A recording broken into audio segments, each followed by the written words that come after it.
All right, welcome to episode 37 of the At Bat podcast presented by War Media, where we give you our thoughts on the latest Chicago baseball news as well as take a trip around the league. We're back in 2023. I am Saul Rodriguez, along with my War colleague Gabe Wilkins. As you can see him as the host of the Open Run podcast here on War Media every week, talking basketball. How you doing, Gabe? I'm doing excellent, so I can't complain, man. It's a blessing to be here talking some baseball. Spring training around the corner, pitchers and catchers be soon reporting within the next few weeks. Eager to Oh see yeah. what we got on the docket for today.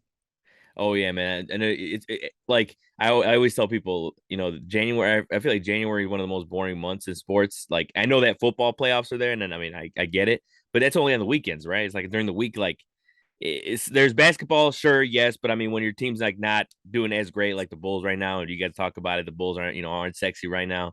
It's a little rough, and the Blackhawks legitimately are horrible. So Yeah. yeah, there's not much for Chicago necessarily, but yeah, when you hear the schedule coming out, like the pitchers and catchers reporting like February 17th, all that, well, and I'm just like, like it's coming, like I'm like one of those I'm one of those guys that's like I'll watch like once that spring training coverage starts, I'm watching MLB Network religiously. Any little like interview of somebody like on the backfields is like is amazing. And also we'll get into it too in the next couple months, but World Baseball Classic in March I feel like makes baseball start earlier this year, especially competitive wise, because World Baseball Classic is like the playoffs, right? So it's like having having the playoffs in March, having the playoffs in October is a double dose. That'd be badass. So That's a great point that you bring mm, up with the World Baseball Classic. I never really thought about it like that. mm-hmm, I must admit, even though I am a baseball fan lifelong, I don't follow it as much as I mm, used to, but the World Baseball Classic does seem to be an event that's like the Olympics for baseball fans. mm-hmm. And in a time where we are in the month of January, if you are an avid baseball fan, this is kind of like the dog days of the off season for you. Yeah. Opening day is less than, I want to say, 70 days away Mm-hmm, now. mm-hmm. So with that being said, you looking for any type of content you can find or get with a player interview, like you said, Saul, or if you're a Cub fan, you was probably at Cub convention last week at the Grand Sheridan. So I understand. Yeah, no, and the thing is, no, and I get what you're saying with the World Baseball Classic. Like, I know definitely, not as many people are into it because, and you know what, I think also has a lot to do with it is the fact that the U.S. has never really gone all in. Like they half-ass it every time they play, and like so a lot of baseball fans here in the U.S. like they don't. It's like whatever. But I'm glad. I'll say this: if you're gonna watch any year, it's gonna be and be fully into it. It's gonna be this year because the U.S. is finally got all their players in there. With Trout, and Kershaw and all that. So like it's gonna be it's gonna be awesome. And also I saw the World Baseball Classic lineup for Dominican Republic. I don't know if you Yeah, saw. I'm glad you brought Oh that up my. because when I saw that, I said I definitely want to check out one of their games for Because can you certain because they have an all-star roster from top to bottom. Yeah, because can you imagine a final with Dominican Republic and the U.S.? I mean, that might be like just one of the best baseball games we might ever see because they got Julio Rodriguez leading off, Jose Ramirez second, Juan Soto third, Vladimir Guerrero Jr. fourth, Rafael Devers at DH fifth, Manny Machado at third base, batting sixth, Jeremy Pena seventh, Gary Sanchez the catcher at eighth, Starling Marte in right field, and then I was like, oh, it's a cool lineup, right? And then they just pull out their number Yeah, one starter, Sandy Alcantara. So I mean, that's honestly better than some All Star teams that is that an we've seen, all-star Reed, team. right? That is a Like, legitimate all-star oh team. And my then you got goodness, Framber Valdez as the number oh two, my, yeah, which is not a bad option at all. exactly. Not to mention the dudes on the bench, right? Which, like, I mean, I'm not aware of everyone. It's like, but I'm pretty sure most of them are going to be starters, right? And Yeah. but yeah, hopefully, look, and I'm the type of guy like I'm kind of like I treat it like soccer too, where I root for both the U.S. and Mexico, and I know the U.S. was able to pull it out in 2017 with Marcus Stroman on the mound, and but it's cool to see them they're actually having all their players and Mexico's always low key. They always got they back in the day they had like Jorge Cantu and Right. I remember him. yeah, so now they'll have better pitching, and I'm pretty sure Julio Rios is playing, and Urquidy from the Astros as well, the starting pitcher. So hopefully they're able to make a little bit of a run. But yeah, we'll get into that and for sure have like a World Baseball Classic special and look at all the groups and all that and all the guys that are playing, because I know Miles as well will want to talk about Team Israel because they get Okay. better every year as well. And they made a run last time in 2017. And they've gotten better. They got Jack Peterson on there now. They got That's right. they got up and coming first baseman for the Cubs, Matt Mervis. Said he's gonna be there too. Yeah, I heard So about that. yeah, so plenty of guys that they'll be excited for. I think even Miles said he might be there for it, or might be sorry in Israel for the before the World Baseball Classic. So I was like, Miles, we're gonna need a Ooh. vlog. Yeah, So got to. this is basically we're just catching up as obviously we have not been on since December before the new year. Not a whole lot has happened when it comes to Chicago baseball. I mean, they had the introductory press conferences for Andrew Benintendi. The Cubs signed Eric Hosmer, Smiley, and Mancini. Obviously, and also all the news not always great as well. Is with Liam Hendriks as well. You know, telling the world he's got cancer, and that's a little rough there, but hopefully everything works out well. But Gabe, I'll get your full like just straight up thoughts on the baseball news from Chicago that we've gotten. For the White Sox, especially, well, how did you like Benintendi? How have you liked his interview so far, and how do you like his attitude coming in, and also the number he picked? I find that number choice to be interesting, but I don't mind it. I don't mind it. The last time the White Sox signed a big time outfielder who once starred for the Kansas City Royals prior to donning the pinstripes on the South Side was Jermaine Dye. He wore number 23. He also happened in his first season to win a World Series championship en route to taking home the MVP honors, sweeping Houston, coming up with a big hit in Game 4. So I think it was a great number choice, So it's kind of funny how things come back full circle. So hopefully, he can get the luck of Jermaine Dye and previous other White Sox greats who have worn it, but nobody really wore it greater than Jermaine. If he's able to do that, kudos to him. He's also a former World Series champion himself, having won a ring with the Red Sox in 18. But I'm impressed with what I've heard thus far. But with all of that being said, I'm just eager to see him get to work. I think he's a guy who will fit perfectly with this White Sox ball club in regards to his skill set. He's a left-handed hitter in what's been a right-handed dominant lineup, as well as an offensive presence who's capable of consistently working counts and putting together great plate appearances and at bats. So with that said, I like the signing, and on top of that, he's going to provide them with an everyday quality left fielder. This is a former Gold Glove winner in the American League, took home that honor in 2021 with Kansas City, and I believe playing in the ballpark in guaranteed rate field will allow him to be more creative with his approach at the plate. He talked about how when he was batting in Kauffman, he had to take better routes and get quicker jumps, which was something that he had to focus on a great deal playing in a bigger outfield. I don't think a lot of people realize how hard it is to hit home runs out of that stadium in Kansas City. And I think that's part of the reason why you saw the home run numbers down a little bit. Granted, he's a guy who doesn't really hit much for power, but he's never been asked to. When you look at the situation he's been in, batting second behind Mookie Betts in Boston and batting number 2 when he was with Kansas City. He's more than likely going to bat there in Pedro Grifal's lineup. But with that said, playing in this ballpark, if he's able to, get it up, and in the months of June, July, August, where the weather heats up in Chicago, he could probably have a nice power year, which for him would be somewhere between 15 to 20 plus home runs a season. I'm not saying that I'm guaranteeing he's going to do that, but I think he can. And if he is able to do that, all the while doing what we know him to do throughout his career, keeping the strikeout percentages low, getting on base, putting barrel the ball, it's an A+ signing. Yeah, no, you make a good point, especially everyone, I feel like everyone's kind of when everyone's talking about Benintendi, they expect his power to come back. And I think he kind of alluded a little bit to it that, his power numbers, he hits better at guaranteed rate field and all that. And I think it's obviously guaranteed rate field compared to Kaufman, I believe is a better hitting It park, right? is.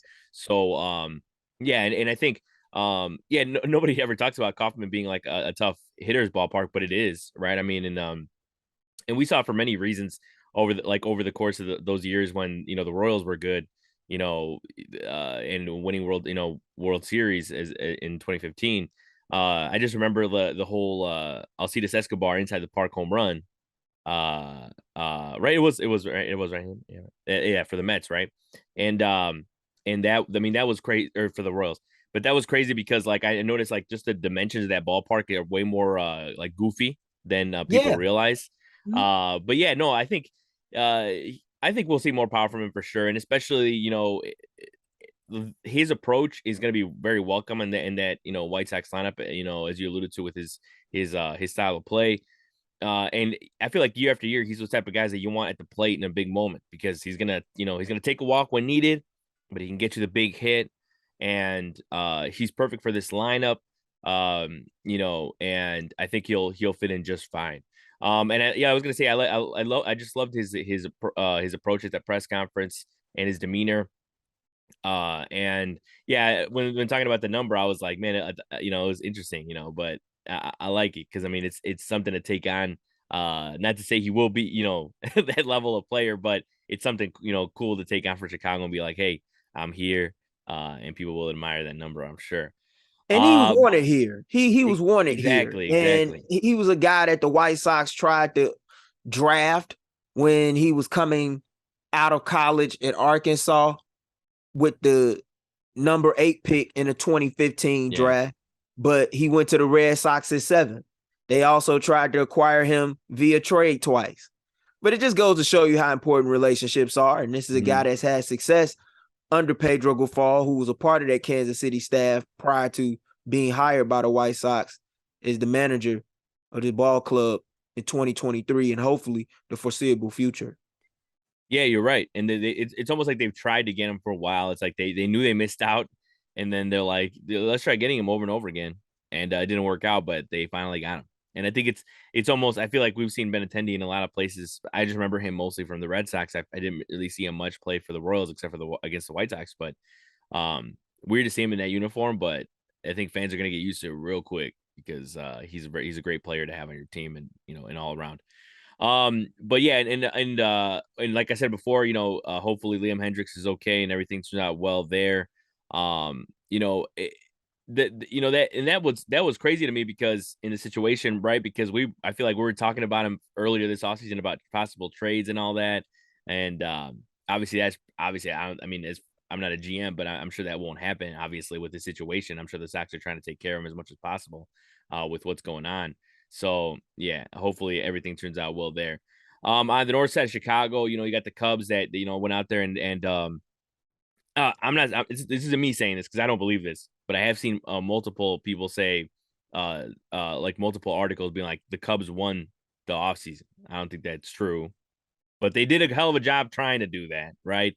And just putting together a bunch of guys, a bunch of likable guys, right? Like Eric Hosmer, Mancini, Bellinger, and all that. So, I will say, I wasn't. I feel like a lot of people were like a little bit too excited with the Hosmer and Mancini signings. I'm not. I'm not too. I like the signings. Like I say, I don't like them, but I just I don't know. The only reason that it kind of rubbed me the wrong way is because it looked like they were gonna give Matt Mervis a little bit more of a shot at first base, right? And this kind of looks like maybe they're gonna wait a little bit longer on him. With the direction the Cubs are going in, I don't see why they're so hesitant with giving Mervis a shot. I'm like, I mean, if they don't, not saying they don't expect to win next year, but we know that if they don't, if they only win like 80 games next year and don't make the playoffs, obviously, then nobody's gonna be surprised. So that was kind of weird, but at the end of the day, I was talking to a couple of buddies, and I was like, you know what?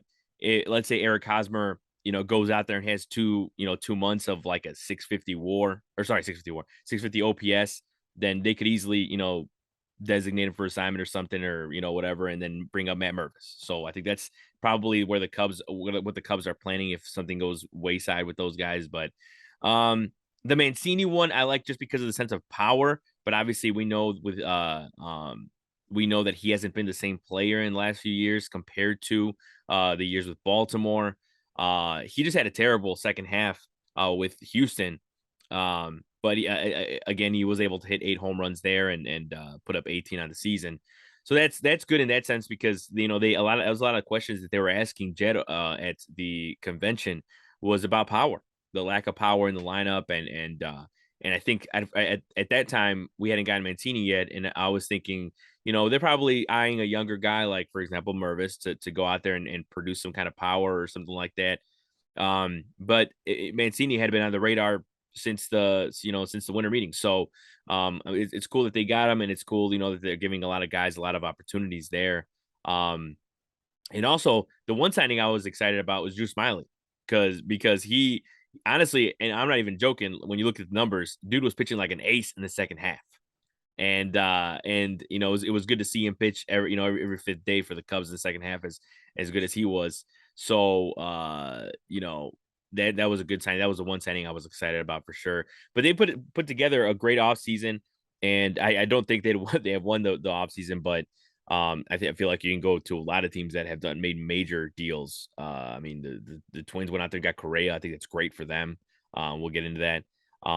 But yeah, what's your take on the Cubs, not only offseason, but what they've done, in the last month with Hosmer, Smiley, Mancini?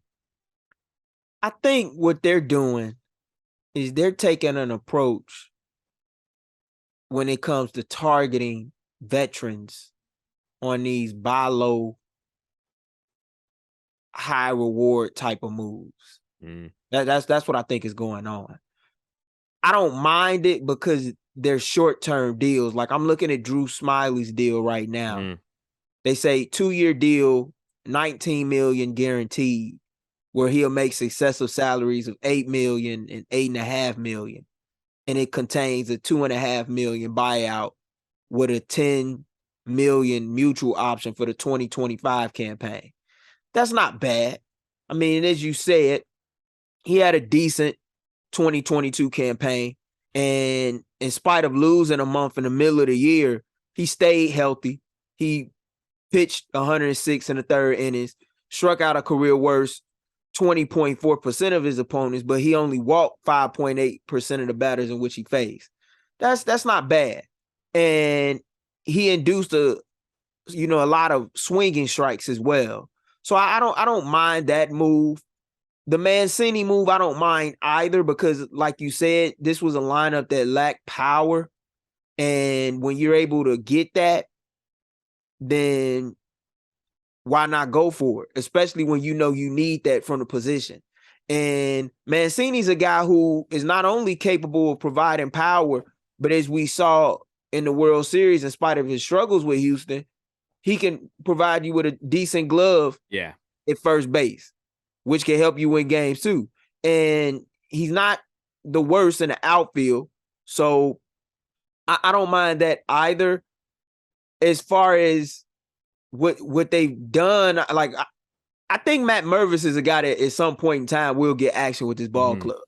Eric Hosmer, he's not really hurting you, in my opinion. Like he's a guy that you take a flyer on. I could see why certain fans are excited because they see these names and what they see is former World Series champions and Mancini having won a ring in Houston. That's why they're excited.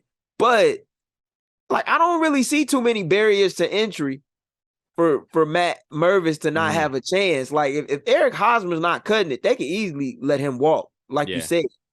And Bellinger can play first base, but I don't think he's going to be playing a lot of first base in Chicago. I think they're going to keep him in the outfield. So with that said, yeah, Mervis still has a shot in making the roster and faring pretty well. I just think they have insurance set in place for where when they do bring him up, if Mervis struggles, they can at least go to certain veterans for assistance in the first base department, an area in which they really didn't have a steady guy there prior to them making these signings. So I think what they're doing is they're getting veterans that have championship experience, and they're betting on them. They bought them low, but they're betting on them. And if they're good enough, then maybe, depending on where they are in the standings, come the middle of July, whatever, they could probably trade one of them. And in return, continue to build up your farm system. But if you're winning, you can keep going with it. So, I mean, they're kind of playing around at this point. But I do appreciate the fact that they're at least trying to acquire some form of depth. Yeah. Because when I look on the South side, like we talk about what the Benintendi signing, like it's a lot of people who are still complaining about the lack of a second baseman on the South side. Cubs don't appear to have that problem too much now. They got depth, and that's a good thing. Whether you're a young team or you're a team that's seeking to compete in your division and win your division with the hopes of playing deeply into October. Yeah, and you're right in the depth. But as of recently, I still think they're trying to make some deals, or at least people suspect they're trying to make some deals, right? With in regards to Nick Madrigal and Zach McKinstry, even, which is a surprise. But I guess teams have asked about McKinstry. And even I guess Madrigal, I think maybe the Red Sox inquired about him. But it's kind of funny because I even saw I saw this White Sox fan on Twitter say how perfect this trade would be. I mean, I don't know if I agree with that, but how I just thought it was kind of funny because you guys traded him to us, but Nick Madrigal for Yasmani Granda. Like straight up. And they were saying like because the guy was saying because the Cubs have a need at catcher. Obviously that was before the Barnhart signing, not that Barnhart's better. But and he was like, saying that they could figure out the money and all this stuff and blah blah blah. But I was like, I don't think White Sox fans would like that because I don't know. I don't You're think creating another problem. Yeah, that's what you're doing. And no disrespect to Nick Madrigal. He wasn't that bad here, minus his base running miscues, which is still a problem. And I think that's a player development thing that needs to be discussed with him. But it's really just been his base running and his health. Yeah. That's been his biggest setbacks as a professional in Major League Baseball thus far since making his debut with the White Sox. But if you made that trade, you're creating another problem because then who the hell is playing catcher every day? Sebi Zavala? And no disrespect to Sebi Zavala. I think he's a quality backup catcher. He knows how to manage a staff day in and day out. But no, I wouldn't do that. Even in spite of Yasmani Grandal's struggles in 2022, and believe me, he struggled greatly. I'm not doing that. If you're the White Sox, you really have no choice, in my opinion, but to ride it out with Yasmani Grandal, who is on the final year of his contract, by the way. And if you want to, you can seek to find a way to move on from next offseason. And even though the market is barren for catchers, maybe put together a trade with some of the pieces that you have down on the farm, if you got to, depending on how the season fares in 2023. Yeah, and I would rather bank on Grandal any day over Madrigal as of this point of where they're at in the career, regardless, of where they've been. I mean, Madrigal, when he's played with the Cubs, at least, it hasn't been great. And again, you could argue probably that has injuries have to do with it, and just affect the lack of play over the last couple of years affected him. But I hope he gets the chance somewhere if we end up trading him. Hope he gets a chance to start somewhere. I thought that Red Sox opportunity would have been perfect. I don't know if it's still on the table, but it would be.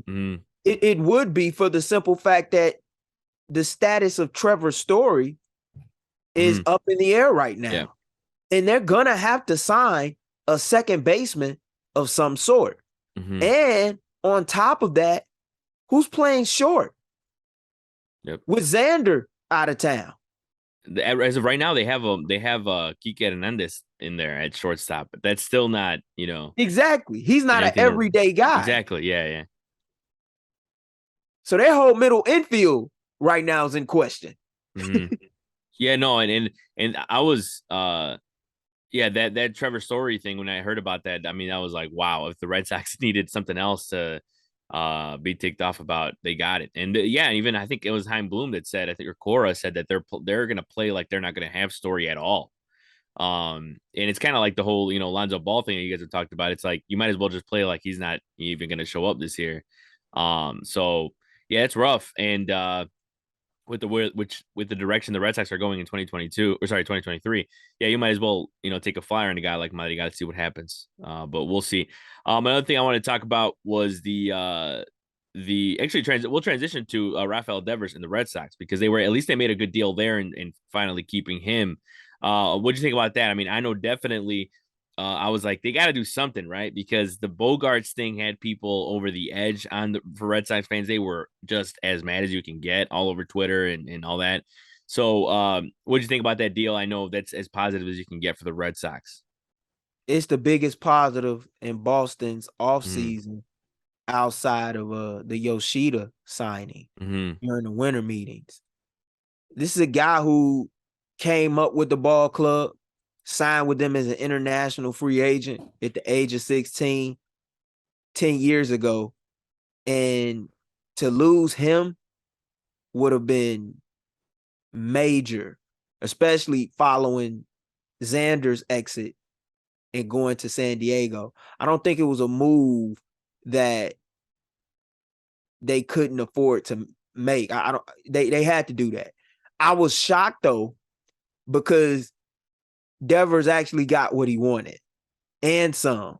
He was seeking 300 million. He got 331 million over 11 years. That is huge. And shout out to him because he's earned it. He's one of the best power hitting third basemen in all of baseball when he's healthy and run manufacturers in the game.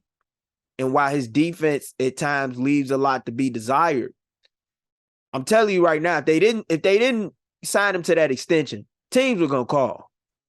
Teams were gonna call, and understandably so. But it's good that they have him locked up.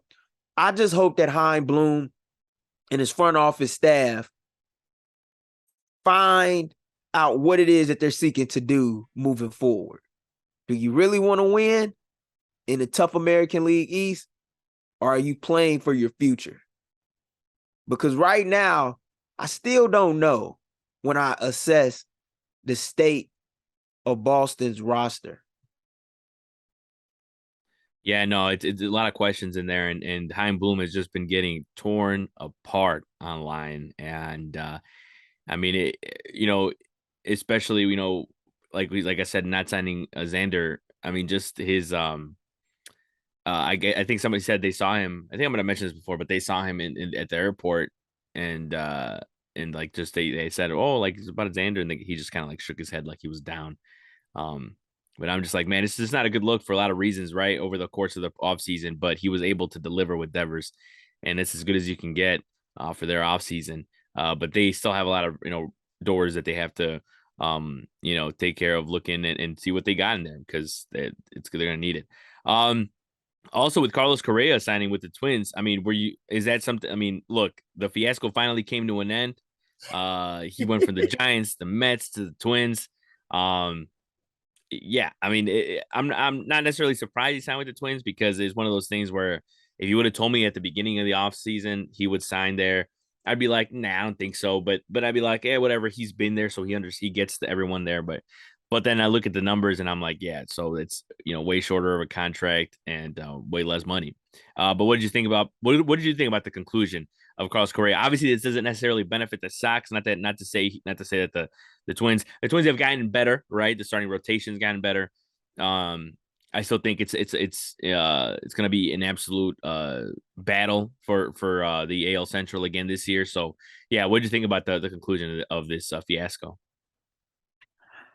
That's still an interesting situation to me, I don't know how, if you're Byron Buxton or Luis Arise, you don't look at Carlos Correa when you go to spring training, wondering whether or not he even wants to be here.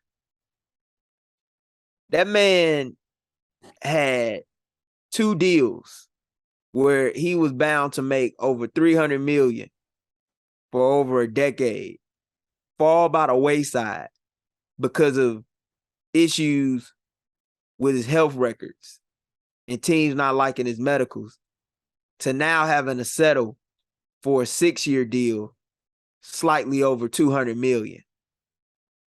I kind of feel bad for him. Even though he's a Scott Boras client, I know a lot of people don't like Scott Boras.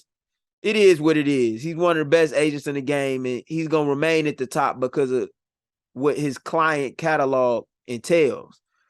But man, like that's rough. I can't help but wonder, like, if I'm a teammate, do you really want to be here? Because I never saw him signing or re-signing with Minnesota. I didn't.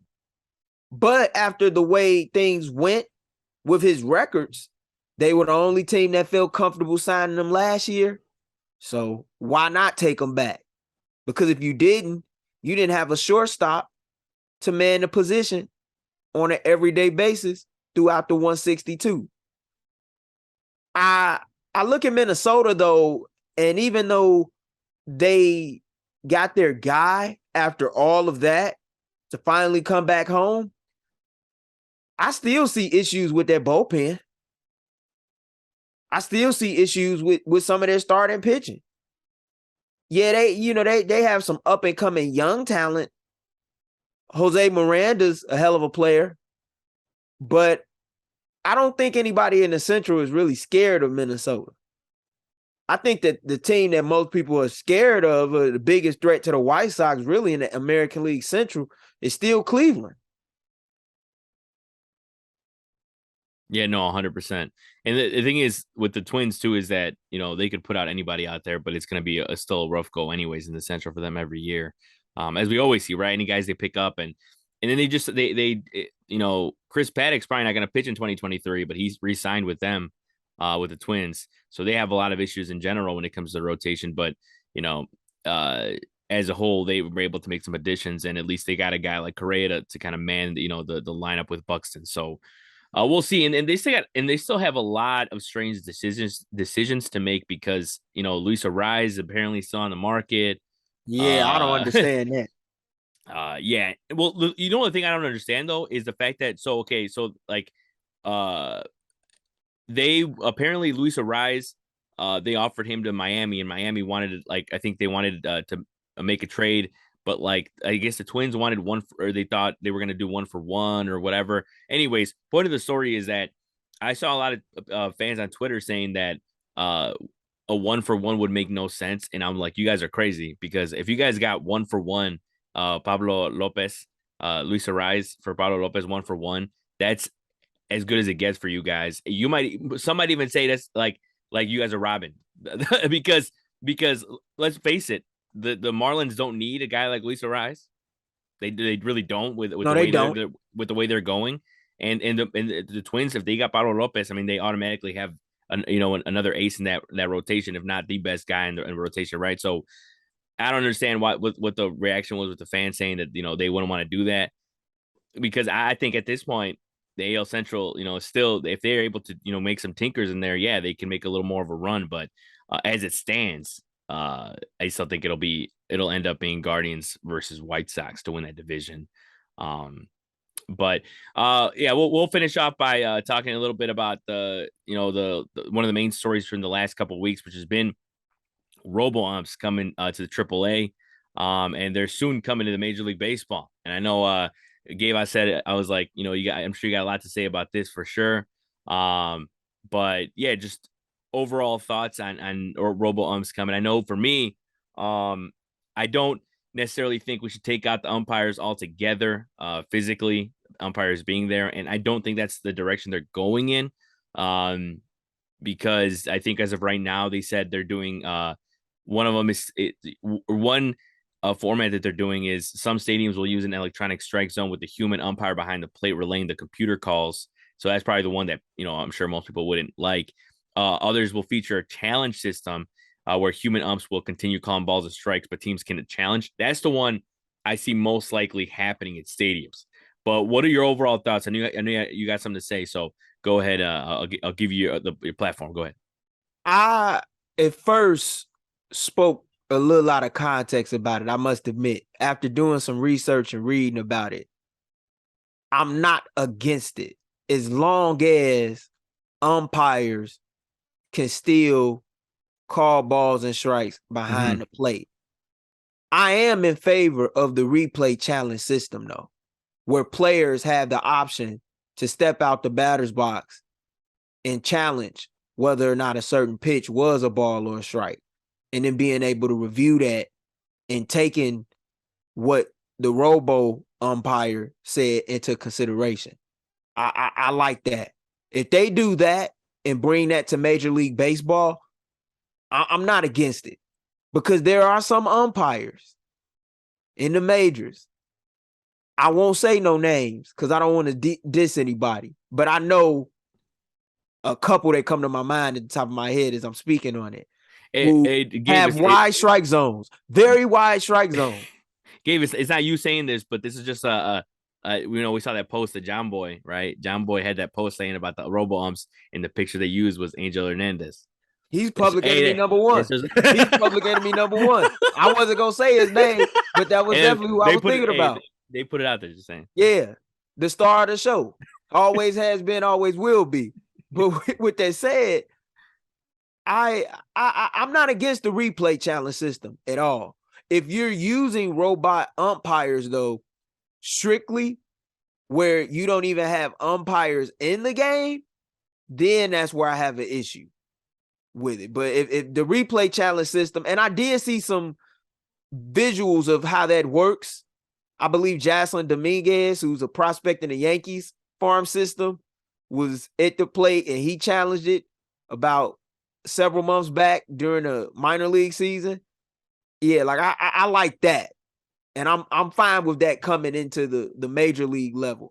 But I don't mind them using the minors to test this out, because that's what the minors really should be for, on top of player development.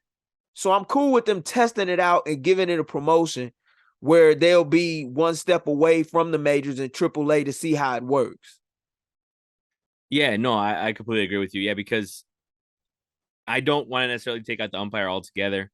If that happened eventually, not necessarily I'm going to be fine with it, but I would just be like, it is what it is. But I don't think that'll happen anytime soon, of them taking completely out the umpire. But I like that system, right, with the challenges, because it just reminds me of like every other sport that has challenges, and that, or at least I should say, with reviews like that. For example, a perfect example is soccer. They have the refs wear the watches so that when a goal or a ball may have passed the line for it to be a goal, all they have to do is look at the watch, and the watch literally says goal or no goal.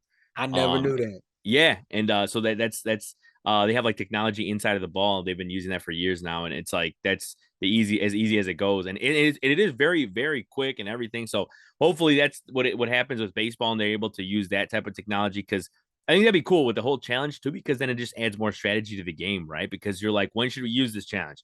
Should we use this early in the game, or should we use this late, or should we use these late in the game? See where, a lot of teams are going to be thinking about that now throughout the game. And it's kind of in the NBA the same way, right? Because you have, I believe it's 2 challenges, right? One. I have an issue with that system too, because it's only one. And even if you win the challenge, you don't get rewarded another. I do believe that the NBA needs to make it mandatory to give head coaches at least 2 challenges in a game. And if they win 2, do it like the NFL. You get a third. The NFL, they keep it. Right. Well, you give them a third if they win. If they win 2 challenges. Right. So just do it that way, because you have to be very selective with how you use challenges in the NBA to determine whether, a certain foul call should have went in your favor or not. But the one thing with the robo umpires that made me concerned at first when I initially spoke on it was I was like, well, if you remove the human umpire away from the game, you're taking away from the interaction between player and umpire, because there's nothing more like sacred to me as a former baseball player in Little League than being able to have an interaction with an umpire behind the plate and ask him, hey, even if I disagree with the call, how we calling it? Mm-hmm. Because that at least gives me some insight as to what pitches I need to be swinging at and what pitches I don't. Because if I get any inkling that he's calling something that's like slightly on the outside, then that's letting me know that I might need to adjust my zone for that given day. Yeah, no, that is true. That's what a lot of players are saying, right? That's such a big deal, is the interaction with the umpire, the interaction with, and even a lot of the players, I mean, they talked to some of the pitchers at the Cubs convention, and Drew Smiley was saying, that he liked the human element of the game. Of course. So yeah, it's gonna be, something to watch out for in the next, few years, to see how they handle it, how they implement it into the major leagues, because I know they will. And if they do it as soon as next year, I hope it is at least challenges. And I will say also that uh as much as they could do better at it, I'd still like the fact that they're still announcing um what's going on, because obviously they started doing it in the last couple seasons, but uh because it gives the fans a little bit more of like, a inside peek into why they did what they did. And because, but it's still, the fact that it took that long is ridiculous, because for the longest time we're just guessing like, well, oh, why did they make that call, and they just like keep, just start playing again. I know even as a reverse, soccer is taking that from our taking that out of our book, and doing that now as well. They will also announce whenever there's a challenge, they're gonna start they're gonna start a year trial in what they call the Club World Cup, which is just not the national teams, but the not the international teams, but the national teams, the domestic teams tournament. And they're going to be announcing uh, the verdicts, I guess you could say, from each challenge, like the NFL does. So that's pretty cool too, as well, because in soccer it's the same way. Something happens, and you get the replay, but you don't necessarily get someone to be like, oh, this is they don't answer until after the game. So yeah, that'll be cool to see, and I'm sure they'll benefit from that. And all these things are just fascinating to me in sports, because I feel like, imagine 30 years ago, people talking about, challenges and announcing the call, and people would just be like, what are you talking, like, that would never happen, right? And it's cool to see something like this happen, and hopefully they implement it in the right way, for sure. But I think that's a good place to wrap things up for this edition of the At Bat Baseball podcast. I want to thank Gabe Wilkins for coming on, and of course, watch him on the Open Run podcast every week with Joshua Hicks, as they break down the inconsistent Bulls. But but hey, hopefully things they can make it to postseason and surprise people. But and hopefully they keep their guys too. I know a lot of people were talking about trading Caruso and all that stuff, but I think they're going to stay pat. Who knows? Hopefully things go well. But 76ers going up, the Nuggets, and obviously the Thunder. You can't take those guys lightly whatsoever. Yes, indeed. Yes, indeed. Lot of Definitely action to talk about. Sacramento right now is currently number 3 overall in the Western Conference, seeking to break the longest playoff drought in North American sports. But before we go, I just want to send a special prayers up and thoughts out to Liam Hendriks. I didn't get a chance to speak on that.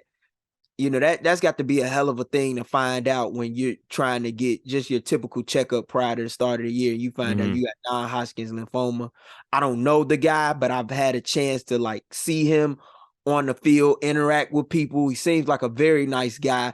Been one of the best closers I can recall in my recent Sox memory with of the franchise, really since the days of Bobby Jenks. So my thoughts and prayers go out to him and his family, man. And I wish him the best of recovery, because that's sure as hell something that's far bigger than the game of baseball and sports itself. Oh, definitely. Yeah. And yeah, with the type of guy he is, and I've seen a lot of things out there about like, cancer's got one hell of a matchup, because Liam Hendriks with him, yeah, definitely. Yeah, he's one bad MF for sure. Yeah. So hopefully everything works out for him. We'll definitely be keeping tabs on that. But yeah, once again, thanks again for joining me, and hope everyone enjoys their week. And we'll see you guys next week.